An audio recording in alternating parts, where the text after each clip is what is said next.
4 forces se dirigent vers la Syrie pour évaluer la situation. La première est la 25e division des opérations spéciales de Syrie et la Brigade des Tigres, l'unité la plus élite de Syrie. La deuxième est l'armée de l'air russe, la troisième est les forces spéciales iraniennes, et la quatrième est l'armée irakienne. L'Irak, en tant que pays chiite, apportera sans aucun doute son soutien à Assad. En 2015, l'armée russe était à son apogée en termes de puissance militaire et a dû mobiliser une énorme puissance de feu pour repousser les insurgés d'Alep.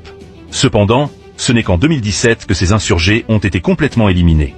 Aujourd'hui, les forces rebelles ont repris le contrôle d'Alep et ont commencé à assiéger la ville de Hama. Les forces gouvernementales à Hama sont également en fuite. Hama est le bouclier de Damas, situé à un peu plus de 100 km de la capitale. Dans la situation actuelle, il serait préférable que l'armée russe se retire pour défendre Hama. Bien que l'Iran et la Russie aient coordonné leurs actions, Alep semble désormais perdu. Les forces gouvernementales ont abandonné Alep. Lorsque les insurgés ont pris le contrôle d'Alep en 2015, la Russie avait déployé d'immenses ressources pour reprendre la ville. Cependant, les rebelles ont à nouveau pris le contrôle d'Alep et continuent leur progression vers Hama, posant une menace sérieuse à la sécurité de Damas.